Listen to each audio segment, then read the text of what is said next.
Roger Federer could have disappeared into luxury, but in 2025, he's mastering dad life, sipping espresso, and redefining Swiss cool. Roger Federer, arguably the richest and most celebrated athlete ever, has never allowed fame to change who he is. He doesn't seek attention, nor does he boast on Instagram with pictures of flashing parties and luxury. Instead, he has chosen serenity and intention. Families rooted deep in the calm Swiss Alps and cherishing simple things, be it mountain hikes, quiet espressos, or just being dad to his 4 kids. These are some elements of Federer's life in the present, a masterclass on elegance and balance. Even when Federer felt at the very zenith of his career and every single note was observed by charged world eyes, he maintained his humility. He remained a boy from Basel who just did not like to lose but appreciated the sheer beauty of the artistry. That value-charged winning life went on to embody 20 Grand Slam titles and a career that set the bar in terms of tennis greatness. But what kept him grounded? The answer is Mirka. Mirka, his wife and former tennis player, has stood by him for nearly a quarter of a century now, from the 2000 Sydney Olympics. Together, they've created a life in which the focus is less on trophies and more on trust, family, and memories that matter the most in life. Funny thing, he kissed her after a loss, twice, but that's Roger Federer for you. His greatest victory wasn't on the court, it was falling in love. He once confessed that the best day of his life wasn't lifting a Wimbledon trophy or becoming world #1, it was meeting Mirka. She was a talented tennis player herself, once ranked in the WTA's top 100, but when injuries ended her career early, she didn't walk away from tennis. She walked closer to Roger. Mirka became his PR manager, constant travel companion, and fiercest supporter, setting aside her ambitions to help him chase his. In 2009, the two married in a quiet, intimate ceremony in Basel, surrounded by their closest circle. Since then, they've been inseparable. Mirka has been in the crowd for almost every major match, often with their kids cheering alongside her. In a world where fame often tears couples apart, Roger and Mirka's story is rare, built on loyalty, quiet strength, and choosing each other again and again, every single day.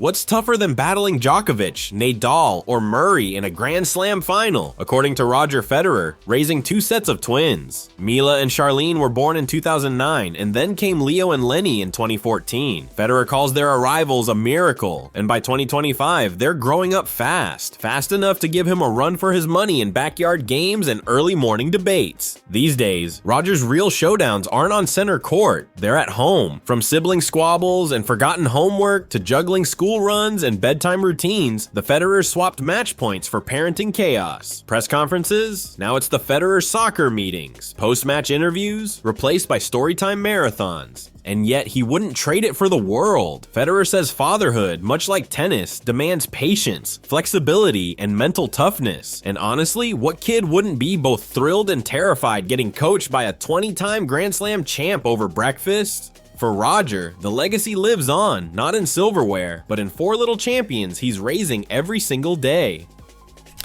A serene retreat tucked deep in the Swiss mountains, Roger Federer's residence is certainly not another Hollywood-style mansion. It is a gorgeous lakefront villa that strikes a living balance between magnificence and warmth. The villa looks out over the serene waters of Lake Zurich. Big openings, wooden interiors, and neat designs that take their cues from nature all define the house. That is what she stands for: tranquility, simplicity, and calmness. Don't think of it as lacking in luxury though. The private tennis court allows him to play on his terms. The heated infinity pool stretches out towards the lake, and beneath the surface, the underground garage houses his carefully established collection of Mercedes-Benz vehicles. The roomy grounds, on the other hand, are worthy of his 4 children running around freely, something he considered when planning the space. The nice, swanky Swiss vibe exudes crisp lines, minimalist beauty, and precision etched into every corner. This is not a trophy house, it is a retreat. Federer did not build it for show. He built it to keep himself grounded, to raise his family, and to live the slow, rich moments of life. The car collection in the same way is classic, elegant, and mute on flamboyance, just like the house.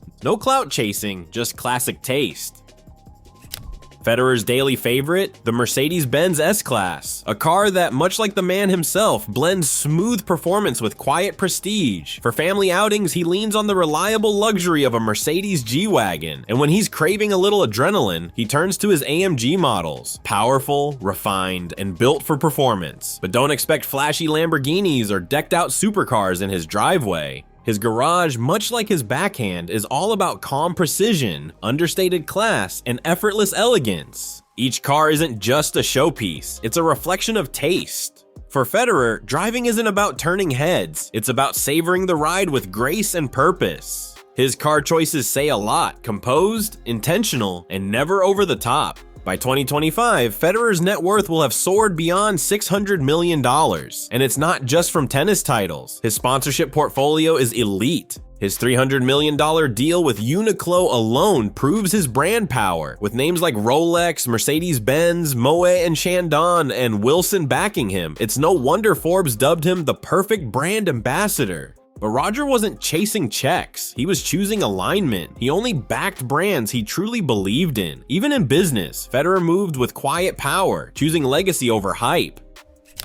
Roger Federer's career is a rarity in the world of elite sports, remarkably free of scandal. No explosive court meltdowns, no tabloid chaos, no ugly lawsuits. But even legends aren't immune to criticism. His most talked about controversy? Match scheduling. Some believed he consistently received the most favorable time slots at major tournaments, especially Wimbledon. Whispers of favoritism floated around, though nothing concrete ever stuck.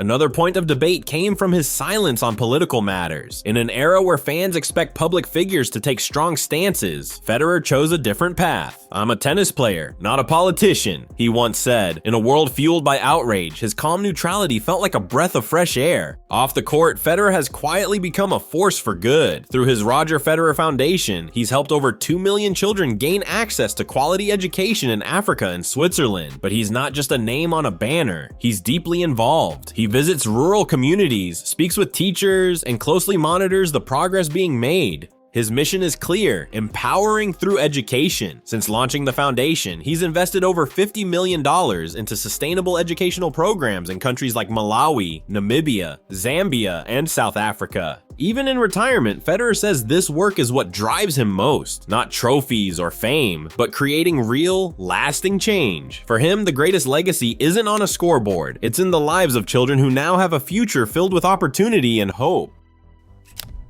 Roger Federer, who announced that he would retire in 2022, thus concluded one of the most iconic careers of the tennis era. The shimmer of that moment was unforgettable. Tears, standing ovations, and the quiet reaching of Rafael Nadal to hold his hand in the emotional farewell. It was more than a goodbye. It was salutations to friendship, legacy, and sheer greatness. While away from the game, Federer's life has been anything but idle. Nowadays, late mornings have come into being. He makes breakfast for the family, and he drops the kids at school. Maybe the urge to compete has disappeared, but his love for the sport remains.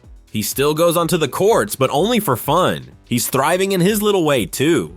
On Running, a Swiss brand finds in Federer a significant investor partner who is actively involved in the design and branding processes and attends the major fashion events. His passion for the game sustains his foundation, which is growing tennis and education from the very base, H-Set. With Federer's retirement, the sun need not set. It heralds a new dawn of freedom. No longer for trophies does he run. Rather, he runs for purpose, for peace, for joy. That is to say, for the sheer enjoyment of living life by one's own rules. Look, Federer's greatness, it's not just about stacking up trophies like Pokemon cards. He changed the game by making it look, almost too easy. That backhand, witchcraft. The footwork, like the dude was gliding on butter. He didn't just win matches, he made tennis look like poetry in motion. Fans lost it, rivals just shook their heads and grinned, probably muttering "how the hell" under their breath. And suddenly, you had a generation of kids copying Roger's moves in their driveways. Fast forward to 2025, people aren't just remembering Federer, they're carving his face on the Mount Rushmore of tennis. Guys like Nadal, Djokovic, and even new kids like Alcaraz, they all say the same thing: tennis had two eras, before Roger and after Roger, end of story. And it wasn't just about what he did with a racket. The guy had style and grace and didn't throw tantrums or smash rackets like a toddler. He was cool, calm, and always classy. He's the blueprint not just for tennis geeks, but for anyone trying to be great without turning into a jerk. Now, Roger's living his best life. Dad mode, charity stuff, still rocking that iconic RF cap. Not chasing headlines, just, making the world better in a low-key way. Proves you don't need to be loud to leave a mark. Sometimes quiet swagger lasts the longest. So if you're vibing with this deep dive into Federer's world, hit that like button, drop a comment, and subscribe if you're feeling generous. Catch you next time.